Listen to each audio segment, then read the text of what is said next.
नमस्कार मंडळी, मी भाग्यदा. आज उत्सवाचा शेवटचा दिवस, म्हणजे आज देवीचा छबिना निघणार आहे.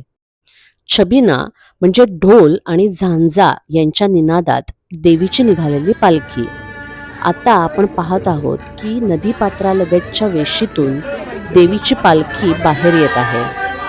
निरोपाचा क्षण हा कायमच मनाला हुरहुर लावणारा असतो. आज प्रत्येकाचेच डोळे पाणावलेले असतात. हे जे ढोल वाजतात त्यांना कर्णा ढोल असं म्हणतात. महाराजांच्या काळात सांकेतिक भाषेचा वापर करण्यासाठी या ढोलांच्या बोलाचा वापर केला जायचा. अशा प्रकारची सांकेतिक भाषा बहिर्जी नाईक लीलया वापरत असत. उत्सवाचे हे उत्साहाचे आनंदाचे 7 दिवस इतके भरकन निघून जातात की कळतही नाही. आपल्याला दिसत आहे पालखीमध्ये एक छोटी गिंडी ज्याची 12ही महिने पूजा होते ती आहे आणि त्याचबरोबर चांदीचा मुखवटा देखील दिसत आहे. प्रत्येक घरासमोरून ज्यावेळेस पालखी जाते तेव्हा प्रत्येक सुवासिनी देवीचा औक्षण करतात आणि तिची खणा नारळाने ओटी भरतात.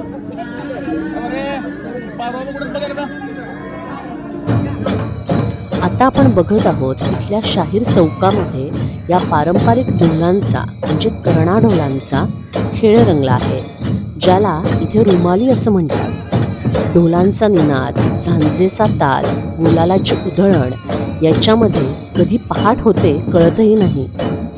इथे जे उत्तम वादक असतात त्यांना समोरचे गर्दी श्रोते बक्षिसी देतात आणि ती बक्षिसी हे श्रोते स्वतःच्या हाताने त्यांच्या टोपलीमध्ये खोचतात.